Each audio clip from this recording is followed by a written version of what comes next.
Experience. Oh, we're live. So, welcome to the Revolution 250 podcast. Revolution 250 is a consortium of about 70 groups in and around Massachusetts looking at ways to commemorate the American Revolution. I am Bob Allison, the chair of the Rev 250 advisory group, and we are delighted to have with us today Commander John A. Benda, who is the 76th commanding officer of the USS Constitution. Commander Benda, welcome. Hi, Bob. Thanks for having me. Good to see you again. Thanks, John. Great. And you're coming to us actually from the captain's cabin aboard Old Ironsides. That's right. I am in the captain's quarters, and this area is where he would have entertained his other officers and dined with them. The heavyweights of heavies in the United States Navy, Isaac Hull, William Bainbridge, Stephen Decatur, all worked and lived in the space that I'm in right now. And I'm wearing my ceremonial 1812 uniform, a similar uniform that they would have worn 200 years ago. It's really an honor and a privilege to have this job, to carry on their legacy and the legacy of all of the men who served on this ship during those conflicts, those early American conflicts. Now, you entered the Navy. You went to Worcester Polytechnic. You're from Benda originally. That's right. And we're in the Naval ROTC, and you had a naval career, and you are still having a naval career. I'm just wondering how you go about becoming commander of the oldest commissioned warship still afloat in the world. A lot of luck. It's one of those jobs you just don't know how do people get that job. I'm not a senator's son. I'm not connected really in any way. I did work really hard throughout my career and was given the opportunity to command. I was screened for command, and then this is another command under the surface warfare community. It's considered special duty. I applied for it, and I was given the opportunity to do it. So it's a real special honor for myself and for the 80 active duty sailors that are assigned here to do this special mission. What's your favorite part of the job? What we're doing right now, talking about Constitution, talking about history. There's a lot of the job that's very similar to other jobs in the Navy. The care and feeding of 80 sailors takes effort. We are very unique in that we are not on a United States Navy base. We're on a national park, so there's unique challenges there with two different government organizations and that don't completely align with each other. So there's challenges outside of just doing the interpretation and the history of the ship, but that's what makes it interesting. But truly what I love is being in front of the camera or being in front of live people and giving tours and telling them all about what we're famous for in the War of 1812 and solidifying our country's independence. So the War of 1812 really solidifies the nation's independence. It also establishes the importance of a Navy. Can you talk a little bit more about the importance of a Navy, why it's important? Certainly can. So, after the Revolutionary War, as you know, we got rid of the Continental Navy and sold off the last of the ships, and that turned out to be a big mistake. Just 10 years later, President Washington signed the Naval Armament Act of 1794 saying, all right, Congress, you have the power to raise a Navy of our own, a United States Navy, and he commissioned the first original 6 frigates, which USS Constitution is one. And our primary reason was because our growing merchant fleet did not have the protection that it needed to flourish. And we're being picked off by the Barbary Corsairs, and our reliance on other countries to protect the sea lanes for us just wasn't working. So absolutely, we learned a hard lesson in that decade that, hey, we need a Navy of our own. We need to be out there. We need to be keeping the straits open, and we need to be protecting our ships. And that's what we represent, certainly, early American decision that we needed to have a presence, not just a presence, but a huge presence out there on the ocean, and we still do today. Mm-hmm. Yes, and you're part of that. When your deployment to Constitution is over, you'll be going back to the contemporary fleet, as well the sailors aboard Constitution when their time is up. Absolutely, we have. I've deployed around the world many times on different platforms of gray ships. Some with the United States Marines. The mission is multiple fold, but presence, certainly protection of our American interests overseas, deterrence, of course, from any adversary action against American interests, and really many times just being there in case something happens, for example, a natural disaster. I've been a part of several responses to tsunamis or hurricanes, disaster relief, and that's another important mission of the United States Navy, to help and protect our allies and just do the world some good. Yeah. Now, Constitution herself was deployed in many different ways. Fighting the Barbary Corsairs as part of trying to end the blockade. I mean, she's done a lot of different bits of service. Can you talk a little bit about some of the things the ship has done? Sure. Besides the Quasi-War and the Barbary Wars and the War of 1812, she was part of the Mediterranean Squadron for a long time. Main mission there was really presence, disrupting the slave trade, and then a presence in the Mediterranean to keep the shipping lanes open, again, for American interest, but also other countries' interest. This year, our friends, our Hellenic American folks, are celebrating the 200-year anniversary of their revolution. Right. And USS Constitution was there. We didn't have an operational impact in that war, but our presence alone in the Aegean kept the sea lanes open for supplies for the Greek people that were coming in and out to help support that war effort. So indirectly, we definitely had a role in their revolution, and we've been celebrating Greek independence, which is very closely linked to American independence, all year so far, and will continue throughout the year. And one of the Navy's longest serving members was George Sieren, who came aboard the ship at that time. Thank you for that segue. I was hoping to go there. Yes. What a fantastic story the George Sieren story is. The Turks and the Greeks were fighting. The Turks landed on Chios Island, and unfortunately, the devastating massacre of the people there. Young George Sieren's mother, as legend has it, floated her young boy in a rowboat out to sea with no destination until a big black and white ship came by named USS Constitution that saw this boat and rescued the several young boys that were on board and took them on the ship. Now, we had strict orders not to grant asylum to any refugees from the war, but it didn't say anything about enlisting young boys into the United States Navy. So George Sieren and a couple others became ship's boys, and they were officer assistants and did menial tasks. And he served on board the ship for another year until he came back to the United States and was adopted by one of the young lieutenants. Long story short, decided to make the United States Navy a career, rejoined Constitution crew, and then many other United States Navy ships over an incredible 50-year career in uniform. Sounds unbelievable. Just me going over 20 years. Can't imagine 50. So each and every year, to honor the legacy of George Sieren, both the young boy story, which is an incredible story itself, but also the man and the naval chief and naval warrant officer who was an expert in his craft as a gunner's mate. We honor the best chief petty officer in the surface fleet with the George Sieren Award each and every year, and we'll do so again this October. And excited for that, to tell the story of George Sieren and tell the story of Constitution, doing what is important there, and a not necessarily combat role. That's true. That's true. Also in the Mediterranean, the Constitution was actually the site of the first papal visit to American territory, I understand. Do you have any light you can shed on? That is true. And, funny about that, we were ordered. You're putting me on the spot. I forget the captain's name. Apologies to my captain. But the captain was ordered not to invite the Pope on board the ship because he was not to show favoritism to one side or the other. But the captain, it may have been Daniel Todd Patterson, shook off the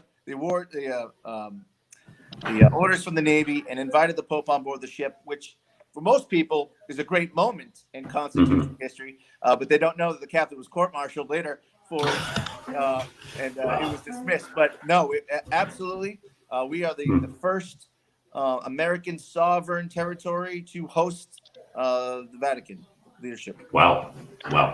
That's amazing. Let me ask, you've served on a number of ships which have storied names in American naval history, the Bonhomme Richard, the Boxer, the Essex. Do you wake up some days and say, oh my God, I am commander of the USS Constitution?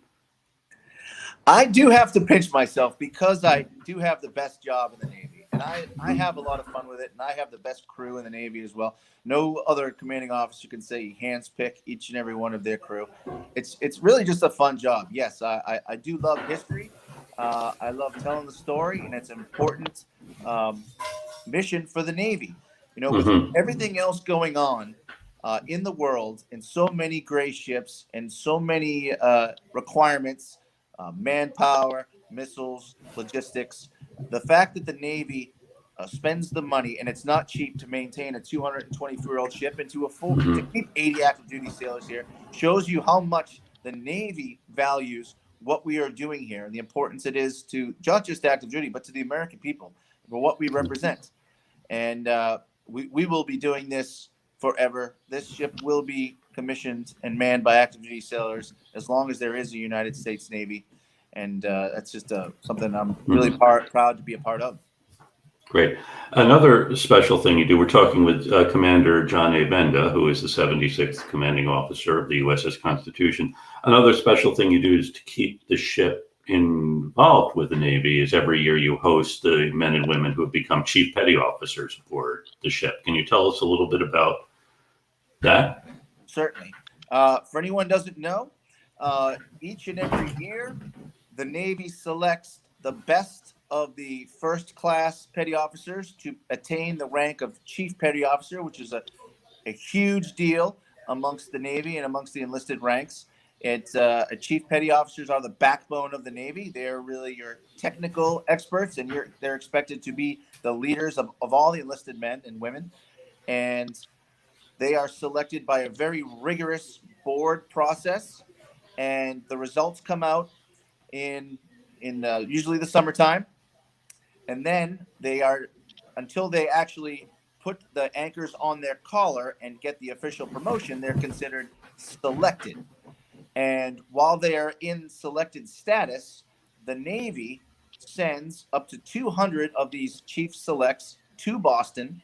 They live on board the ship, and we immerse them in the skills of an 18th, 19th century sailor, gun drills, pike drills, climbing into the rigging, learning how to furl and unfurl sails. And then on the Friday of each week, that's our opportunity to take the ship out through Boston Harbor and work the sails.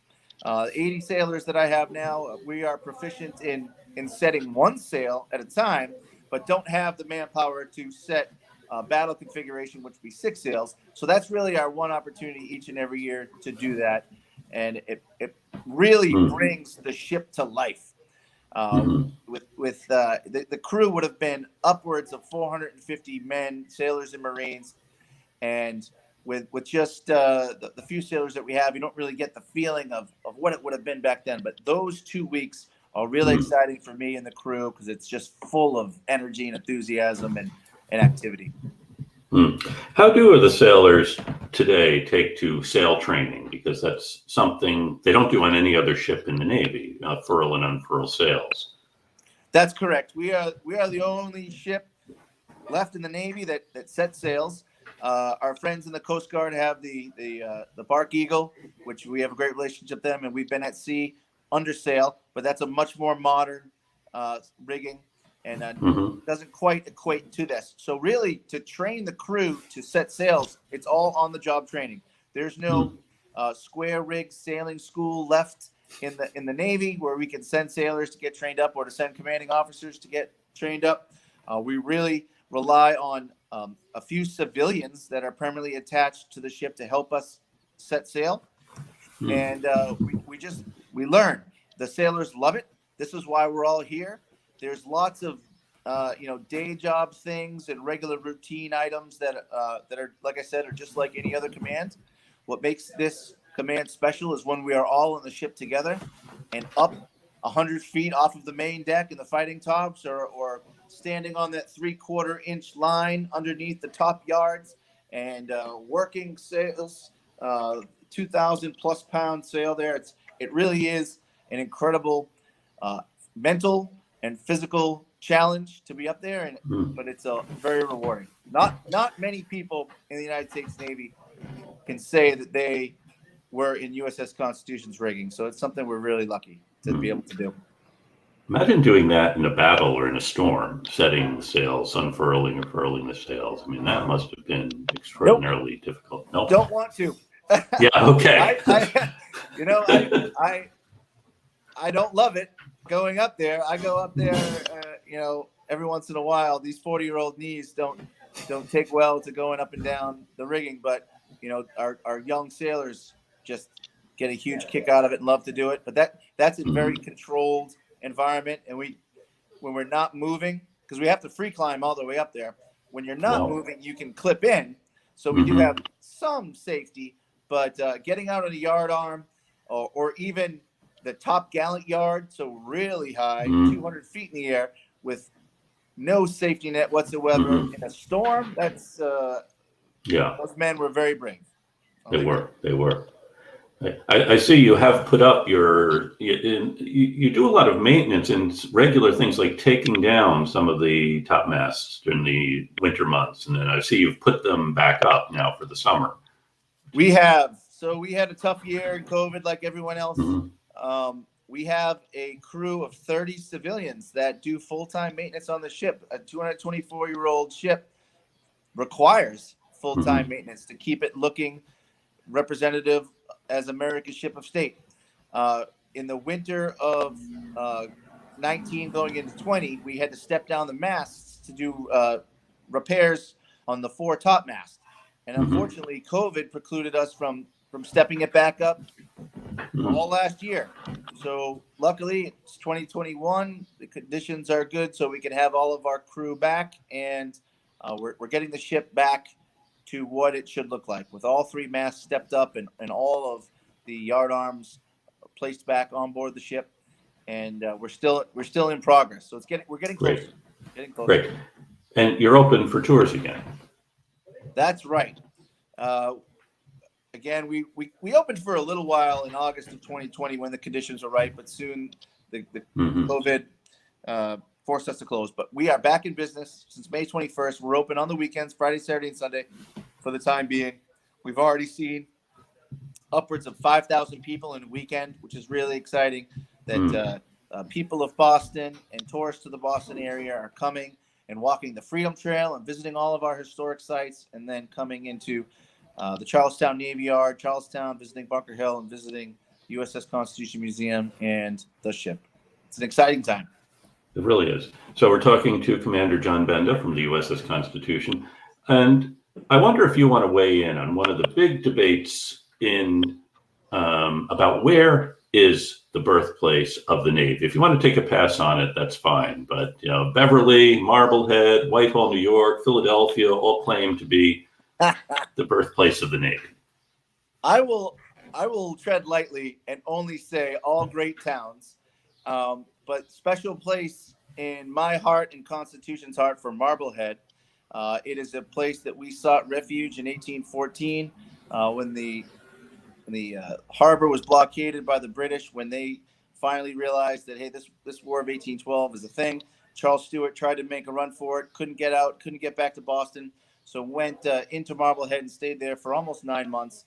So Constitution and Marblehead have a very close connection. It is the place that in 1997 we got towed to, stayed overnight, our first out-of-home port visit in 100 years. And then sailed back from Marblehead to Boston in July of 1997, a real great, memorable event. So I'll just say that all great stories, but Marblehead has a pretty good one. That's good. Yeah, no, I remember that day, and I remember a lot of people in Marblehead talking about how wonderful it was to have the ship back. Yeah, yeah. So Excellent. good, good. Can you talk a little bit about the relationship between the ship and the museum, which is the keeper of the memory, the storyteller? It was created actually to tell the story of the ship back at the time of the American bicentennial. We have an awesome relationship with the USS Constitution Museum, the Board of Trustees, the President Ann Grimes Rand, the staff there, the permanent staff, the daily staff. The United States Navy could not do our mission of preserving, protecting, and promoting the legacy of this ship without the great partners at the USS Constitution Museum. Most of our crew, I'm one of the exceptions. I've been here 3 years and have a little more time, but most of our crew are only here 2 years. There's really no continuity amongst the Navy. We rely heavily on the museum to help us protect artifacts, which they do, present artifacts, to tell another deeper layer of our story. And it really works very well. And I'm excited to continue that partnership with the museum. Exciting that they're going to move locations here in the next few years to a building that is closer to the ship, so that we can even better increase the visitor experience and make it a better visitor experience for our 500,000 guests per year. It really is a great relationship. And I guess I'll also throw out a great relationship with our other partner, the National Park Service. So we are very unique, being a Navy command in a national park, but they are fantastic supporters, fantastic partners. The United States Navy is in want of nothing here to make sure that I can do my job, and it's a really great partnership we have here. How did it really is, speaking as a life trustee of the museum, it really is a tremendous working relationship between the Navy, the Park Service, and the museum. And just to reiterate that the men and women aboard the ship are all in the United States Navy. They're active duty sailors. Absolutely right. Yep. We are not reenactors. We are not docents. We are not interns or college graduates getting credit or anything like that. All of our sailors signed up to wear the uniform and serve our country in any capacity. And this just happens to be the capacity that was chosen for us for a short period.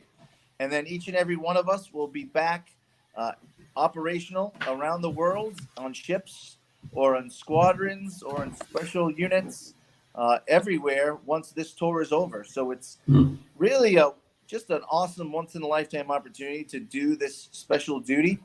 But yes, we are back to where the Navy needs us in short time, and then there'll be other sailors and officers that get this awesome opportunity right behind us. Great. Now, you said you get to choose your crew. How do you go about selecting the men and women who will be part of Constitution's crew? So there are many fantastic sailors across the fleet, but we're looking for some very special skills. One, you have to love history. I think that goes without saying. If you don't and you're here, you're probably not going to enjoy your work. You have to be comfortable speaking in front of people. Like I said, we have over 500,000 guests. We do tours on the ship, but we're also out in the community at special events, color guards, speaking roles. Not every United States Navy sailor is comfortable in that capacity, so we're finding those sailors. And physical fitness is an important part of our job as well, because 3 hours, 100 feet in the air, with standing on that tow line, bent over on the yardarm using only your upper body strength to raise and lower that sail is physically exhausting. And you have to be in really peak shape to be able to have the stamina to do that.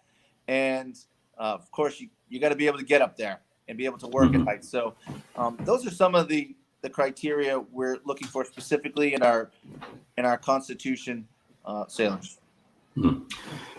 I was just trying to picture Isaac Hull climbing the rigging, but I guess as captain, that's something you're not necessarily doing. I wonder if he did. I don't know. I have no idea. I imagine he must have. He was a well-liked captain, a sailor's captain, and probably was the type to maybe lead from the front. I don't know if you recall the film Master and Commander, starring Russell Crowe. There's a scene where Russell Crowe is at very, very top of the top gallant yards, which is well over 200 feet in the air. Yeah. I know that this captain's not going up there. Yeah. Well, so I imagine Hull probably didn't either. But yeah. no, it's Yeah. it's a fun challenge. That's good. That's good.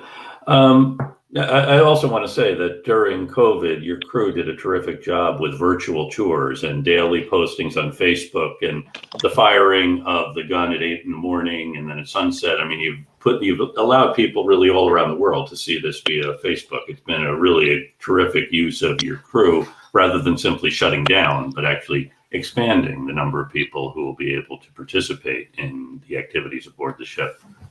Thank you, Bob, for that, because I took command February 29th, and I had been XO previously for 2 years, so I thought I had everything wired. I knew everything I needed to do to be successful. This was going to be a piece of cake. And then March 14th, this thing called COVID hit, and we shut the ship down. And we could have very easily done nothing all year, and the Navy and the American people would have understood. But I have sailors that are adaptable, overcome challenges, and also know a lot more about the internet and social media than I do. And we were quickly able to redirect into the virtual world and virtual programming with daily virtual tours that were very, very successful. We did over 300 virtual tours. We're approaching 5 million views of all our virtual programming. And what the Navy was watching, our leaders in the Navy know how important this mission is, and they were watching, and they were impressed with what we were able to accomplish in these challenging times.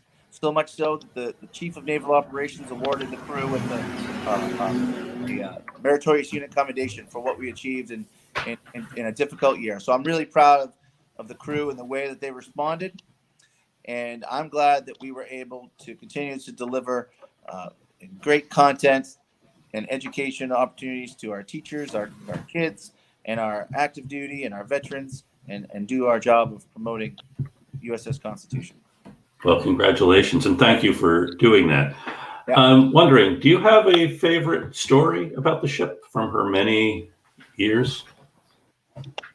You know, there are so many. Mad Jack, I know you know. Yeah. We don't get to give him any love, because anyone that comes to the ship, most people want a picture. Most people want to see the ship, and if you can get them to learn the old Ironsides story, it's fantastic. But the World Cruise is really so much great stuff there. I know you know that very well. But Mad Jack, his story in Cochin, China, and is not one that we normally tell, because you could definitely spin it negative. He overstepped his bounds, and but I like to kind of think that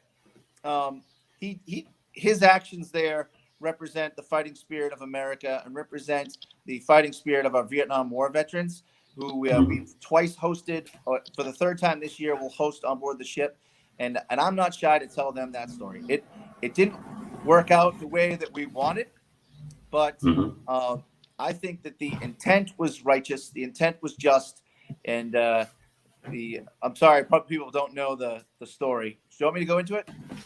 If you want to, I mean, or I can go into it, but yeah, go ahead. You tell. No, you go into it. No, I'd rather hear your version. So Mad Jack Percival on the World Cruise, and his mission was this: to wave the American flag, build allies, and while they're looking for coal deposits for our steam navy that was growing and growing.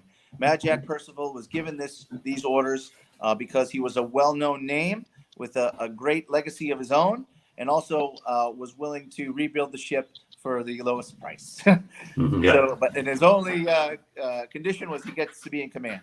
So visited many countries over that cruise. A young sailor by the name of William Cook, while near China, passed away of natural causes. Mad Jack went ashore in Cochin looking for a place to lay him to rest ashore. Made friends with a monastery, and the monks there promised to bury him in their cemetery and oversee his gravesite in perpetuity. That's a good story. It's a good news story out of a bad situation. He invited the monks, and he invited some of the townsfolk onto the ship for a tour. While those townsfolk were on the ship. The legend is somebody slipped him a note that said that 2 French missionaries were about to be executed because of their religion. And this is where I think that Mad Jack's brain clicked from diplomat back to warfighter. He's like, this is wrong. I need to do something about it. What he decided to do was he decided to take hostages of his own and demand that the Chinese release these French missionaries. Otherwise, he was going to keep these keep these hostages. That's where I think that in his brain, his was in the wrong place. His heart was in the right place. Mm-hmm. It was an embarrassing situation for the United States Navy. He ultimately let the hostages go and just kind of sailed away. Embarrassing for the Navy, embarrassing for the country that this captain was kind of going rogue. But ultimately, I like the story. I think Mad Jack should not be remembered just for that. He should be remembered for all of his being lieutenants in the War of 1812. And I think his heart was in the right place when he took action there. Yeah. You know, the cherry on top of that story is that the monks did what they said they would do. They oversaw Seaman William Cook's grave site for 100 years. And just maybe a decade ago, some former United States Navy sailors traveled to what is now Vietnam and found the fallen down monastery and found the grave site of Seaman William Cook, which was now actually on property owned by the Vietnamese Navy. So I like telling that story, particularly to our Vietnam veterans.